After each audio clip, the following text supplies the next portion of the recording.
Hello అండి. Welcome to Janvi's kitchen. ఈరోజు మనం ఎంతో టేస్టీగా ఉండే వెజ్ తవా బర్గర్ని ఇంట్లోనే ఎలా చేద్దామో చూద్దాము. ముందుగా వెజ్ తవా బర్గర్కి కావాల్సిన పదార్థాలు: బర్గర్ బన్స్ అండి, బాయిల్డ్ పొటాటో, క్యారెట్ని ఇట్లా సన్నగా తురుముకున్నాను, ఆనియన్, కొత్తిమీర, కరివేపాకు రెండు సన్నగా చాప్ చేసుకున్నా, పన్నీర్ కూడా ఇట్లా గ్రేట్ చేసుకోండి సన్నగా, చీజ్, ఒక పచ్చిమిర్చి, కారం, ఉప్పు, cornflakes, tomato ketchup, mayonnaise, red chilli sauce. ఇప్పుడు ఎలా చేద్దామో చూద్దాం. ఇప్పుడు బాయిల్ పొటాటోని నేను స్మాష్ చేసుకున్నానండి. ఇప్పుడు దీంట్లో ఒక క్యారెట్ ఇలా సన్నగా గ్రేట్ చేసుకున్నాను, ఇది వేసేద్దాం. ఒక ఆనియన్, కొద్దిగా కొత్తిమీర, కరివేపాకు కట్ చేసుకుని వేద్దాం. పన్నీరు ఒక హాఫ్ కప్, ఇది కూడా సన్నగా గ్రేట్ చేసుకోండి. చీజ్ ఒక హాఫ్ కప్, పచ్చిమిర్చి అండి, ఒక పచ్చిమిర్చి నేను సన్నగా కట్ చేసుకున్నాను. ఇప్పుడు దీంట్లో కొద్దిగా సాల్ట్, ఒక హాఫ్ టేబుల్ స్పూన్ సాల్ట్, ఒక పావు టేబుల్ స్పూన్ అంతా కారం వేసుకుందాం. వేసి ఇదంతా బాగా మిక్స్ చేసుకుందాం. చూడండి ఇలా. ఇప్పుడు ఇది కలిపేసుకున్నాం కదా, పక్కన పెట్టేసుకుందాము. ఇప్పుడు బర్గర్ సాస్ ఎలా చేద్దామో చూద్దామండి. నేను ఒక 2 టేబుల్ స్పూన్ టమాటా కెచప్ తీసుకుంటున్నాను, ఒక 1 table spoon red chilli sauce ఇది, అలాగే ఒక 2 టేబుల్ స్పూన్ మయోనీస్ అండి, ఇది వెజ్ మయోనీస్. ఇదంతా బాగా కలిపేసుకుందాం.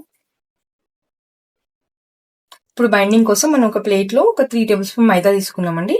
కొద్దిగా వాటర్ వేసి ఉండలు లేకుండా పేస్ట్ లాగా చేసుకుందాం. ఇలా ఉండలు లేకుండా కలిపేసుకుందాం కదండి. ఇప్పుడు ఇది పక్కన పెట్టేసుకుందాం. నేను కార్న్ఫ్లేక్స్ ని ఇలా సన్నగా క్రష్ చేసుకున్నానండి. మిక్సీలో జస్ట్ ఒక రౌండ్ వేసాను, సరిపోతుంది. ఇప్పుడు మనం ప్యాటీస్ రెడీ చేసుకుందామండి. ఇంకా ఒక ఉండ తీసుకుందాము. దీన్ని ఇలా చేసి ఫ్లాట్ గా చేసుకుందాం. మనం బర్గర్ ఏ సైజ్ ఉందో చూసుకొని ఆ సైజ్ చేసుకోండి. చూడండి ఇలా చేసి అన్ని ఇలా చేసి పక్కన పెట్టేసుకుందాం. ఎక్కువ పలచగా చేయొద్దండి, కొంచెం మందంగానే ఉండాలి. ఇప్పుడు మనం ముందుగా రెడీ చేసి పెట్టుకున్న ప్యాటీస్ ని ఈ మైదా పేస్ట్ లో డిప్ చేసుకుందామండి.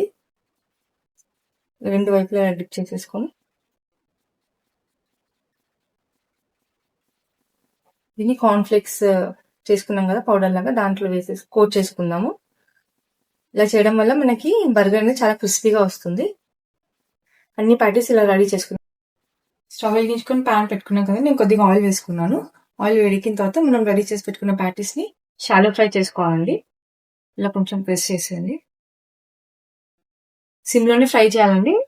ఇటువైపు ఒక 5 మినిట్స్ ఫ్రై అయిన తర్వాత మళ్ళీ ఫ్లిప్ చేసుకుని ఒక 5 మినిట్స్ ఫ్రై చేసుకుంటే సరిపోతుంది. 5 మినిట్స్ తర్వాత మనం ప్యాటీని ఇటువైపు కూడా ఫ్లిప్ చేసుకొని స్లోగా కుక్ చేసుకుందామండి. గోల్డెన్ బ్రౌన్ వచ్చేంత వరకు కుక్ చేసుకుందాం. చూడండి గోల్డెన్ బ్రౌన్ వచ్చేసింది కదా, ఇప్పుడు దీన్ని ఒక ప్లేట్ లో తీసేసుకుందాము.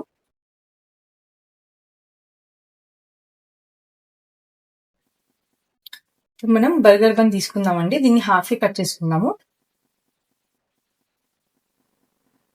దీంట్లో మనం సాస్ రెడీ చేసుకున్నాం కదా, అది స్ప్రెడ్ చేసుకుందామండి రెండు వైపులా. ఇలా మొత్తం సాస్ అప్లై చేసుకున్నాం కదండి. మనం ముందుగా రెడీ చేసి పెట్టుకున్న ప్యాటీ ఉంది కదా, దాన్ని ఇక్కడ మధ్యలో ప్లేస్ చేసేసుకొని ఇది క్లోజ్ చేసుకుందామండి. అన్ని ఇలాగే రెడీ చేసుకుందాం. ఇప్పుడు స్టవ్ వెలిగించేసుకొని అదే ప్యాన్ పెట్టేసుకొని కొద్దిగా బటర్ వేసుకుందామండి. ఇప్పుడు దీంట్లో కొంచెం కారం, కొద్దిగా సాల్ట్,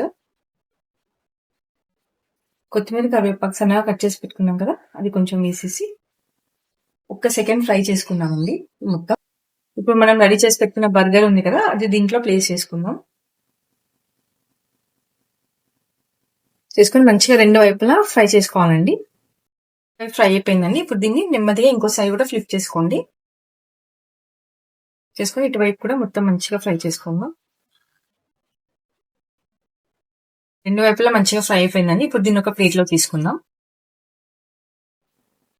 అంతే అండి, ఎంతో సింపుల్ గా మన వెజ్ తవా బర్గర్ రెడీ అయిపోయింది. మీకు ఇంకా వీడియో నచ్చినట్లయితే మన వీడియోని లైక్ అండ్ షేర్ చేయండి. అలాగే మన ఛానల్ సబ్స్క్రైబ్ చేసుకోండి. Thank you for watching.